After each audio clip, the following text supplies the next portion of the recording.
A political firestorm and a House divided. Democrats slam President Trump for his racist attacks against 4 Congresswomen of color, while Republicans choose to stand by their man.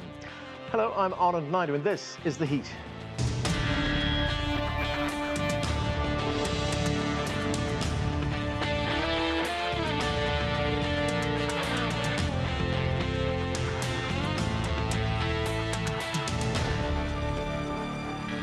Race has always been a hot-button issue here in the United States, but this week President Trump took it to a new level when he told a group of Democratic lawmakers from minority backgrounds to, quote, go back to their, quote, crime-infested countries. Notable in part because all the women are American, 3 of them born in the United States. Trump first lashed out on Twitter, later doubling and then tripling down in front of the cameras. They should love our country. They shouldn't hate our country. You look at what they've said. I have clips right here. The most vile, horrible statements about our country, about Israel, about others. It's up to them. They can do what they want. They can leave, they can stay, but they should love our country and they should work for the good of our country.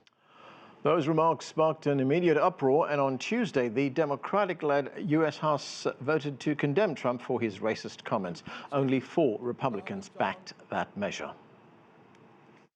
I know racism when I see it. I know racism when I feel it. And at the highest level of government, there's no room for racism.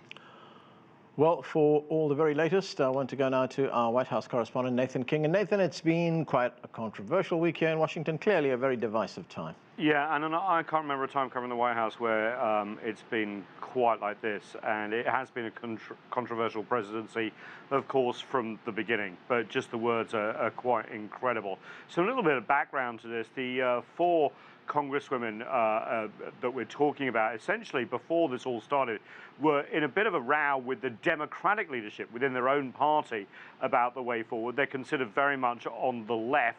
But what's happened since these criticisms about go back to your own countries, essentially, even though all 4 of them are U.S. citizens, you have to be in the U.S. Congress, and 3 of them born in the territory of the United States. Only 1 was a refugee from Somalia. But what's happened since is they've united. Most of the country, if you look at the polls, have united about thinking this is racist, and it's united the party. The Speaker, Nancy Pelosi, the head essentially in the Congress of the Democratic Party, meeting with them today, ironing out their differences, and of course everyone came together to pass that resolution as well, putting their Republican colleagues in a very difficult position of sort of having to defend this essentially racist language. So it's been quite a week, and you know, President Trump has played the race card before, but even from Trump, this was pretty explicit.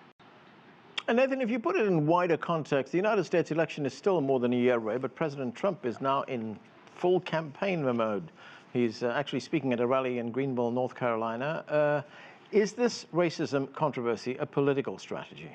You know, there are so many theories flying about, but he's actually just said that he thinks he's winning this political fight. That was just a couple of hours ago, and that he's enjoying the political fight as well. You know, he knows that he was partly elected because of immigration concerns, and there are racial concerns at the end of this as well.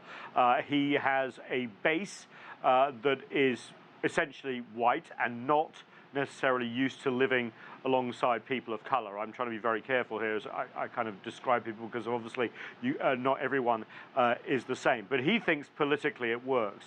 And politically also, these 4 women are of the left of the party, and he's called them socialists, communists. If they're the face of the Democratic Party that the American public remembers when he tries to be re-elected in 2020, then perhaps he stands a better chance than the polls suggest now.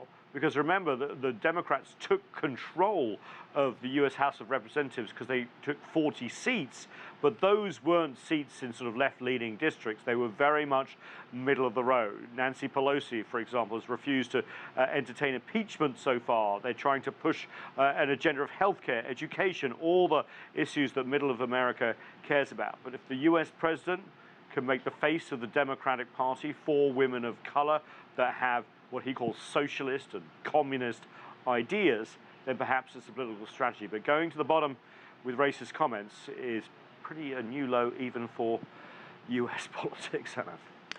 Thanks, Nathan. That's CGTN White House correspondent Nathan King reporting.